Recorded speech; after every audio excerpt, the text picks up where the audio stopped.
అన్నదంటూ స్పష్టత లేదు. మీరు ఆ మాట అనాలి.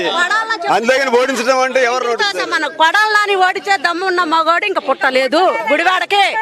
అది నానిని ఓడించే మగాడు ఇంతవరకు లేడు, ఇక రాడు కూడా. అది నేను రాసిస్తా గెలవమనండి. ఎవరు చెప్పారు? నేను దానికి ఒప్పుకుంటా. ఇప్పుడు వైఎస్ఆర్ జగన్మోహన్ రెడ్డి అని రావటం లేదు, నాని దొనపాడే రాలేదు అన్నారు, మమ్మల్ని అడిగారు. చంద్రబాబు నాయుడు అప్పుడు ఉన్నప్పుడు నాని దాంట్లోనే ఉన్నాడుగా. ఆ రోజు ఎందుకు రాలేదు నాని? ఆ రోజు ఎందుకు రాలేదు నాని? ఆ రోజు అడగలేదే. ఆ నాయకులే ఎందుకు మీరు జొన్నపాడు ఎందుకు రాలేదు? జొన్నపాడు ఏ అభివృద్ధి చేసావు నువ్వు? ఇప్పుడు వచ్చి ఓట్లు అడుగుతున్నావని నువ్వు నాని ఆ రోజు అడగలేదే. ఆ రోజు అంటే మీ పార్టీలో ఉన్నాడని మీరు అడగలేదు, ఈ రోజు మా పార్టీలో ఉన్నాడని ఇప్పుడు అడుగుతున్నారా? అప్పుడు రాలేదు, ఇప్పుడు రాలేదు. అసలు ఈత చేసేదేముంది? అన్ని ఆయన పైన బట్టలు నొక్కేస్తుంటే ఈత పనే ఉంది కదండి. అస్సలు లేదు. ఆయన ఏం చేస్తారు? బ్యాంకుకి వచ్చేస్తున్నాయి, బ్యాంకు వాళ్ళు మాకు ఇస్తున్నారు. వాలంటీర్లు ఉండగా మాకు నాని గారితో పని లేదండి. పని లేదంటే ఏం చేయలేదని అర్థం కాదు. నాని అంటే వన్ మ్యాన్ ఆర్మీ అంతే. ఎంతమంది కలిసి రాని అప్పుడు ఆయన అవకాశం అప్పుడు రాలేదు, ఇప్పుడు రాలేదు. దానికే ఆయన ఏమంటున్నాడు? మేము వచ్చినా రాకపోయినా మీకు ముట్టుతున్నాయి, మాతో పని ఏమి లేదు కదా, నీ అన్నయ్య వేస్తున్నాడు కదా అక్కడ అని అంటున్నాడు కదా. అది కరెక్ట్. అది అంతేగా నాని చేయట్లేదు అనుకో. నాని ఈనాటి కూడా వస్తానే ఉంటాడు.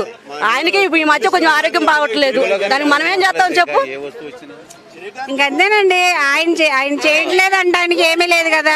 నాని గారు చేయడానికైనా అంతకుముందు ప్రభుత్వం ఏంటంటే ఎమ్మెల్యేలకి ఎంపీలకి ఇచ్చేది, వాళ్ళ ద్వారా మేము అడుక్కునే వాళ్ళం, మాకు ఇది చేయండి, మాకు అది చేయండి అని.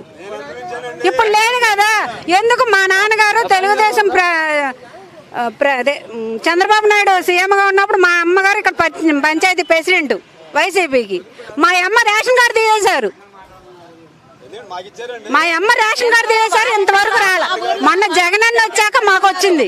వాలంటీర్లో తెలుగుదేశం వాళ్ళు మా ఊర్లోనే ఉన్నారు, మరి డ్వాక్రాలో రుణమాఫీ తీసుకున్న వాళ్ళు మా గ్రూప్ లోనే ఉన్నారు అని ఎవరికేం చేయలేదే. మా 10 మందిలో 2 తెలుగుదేశం వాళ్ళు ఉన్నారు మా గ్రూప్ లోనే, వాళ్ళిద్దరికి తీసేయలేదే. మా 8 మందికి ఇవ్వలేదుగా మా పార్టీ అని. 10 మందికి ఇచ్చాడా లేదా? పార్టీకి సంబంధం లేకుండా జగన్మోహన్ రెడ్డి గారు చేస్తున్నాడు. మా ఊర్లోనే పెద్ద నాయకుడే, ఆయనే 2 ఆపరేషన్లు చేయించుకున్నాడు. అలా 2 ఆపరేషన్ చేయించుకుంది వైసీపీ ఆరోగ్యశ్రీ మీద. 2 చేతులకి ఆపరేషన్ చేయించారు. ఆయనకి హార్ట్ అటాక్ వస్తే ఆయనకి గుండె ఆపరేషన్ చేయించుకున్నాడు. పక్కా టీడీపీ. ఎందుకు చేశాడు? నాని గారికి అధికారం ఉంటే నాని గారు ఆపుతాడుగా. పోనీ ఆ అధికారం కూడా లేకుండా జగన్మోహన్ రెడ్డి గారు చేస్తున్నాడు. Please subscribe .news.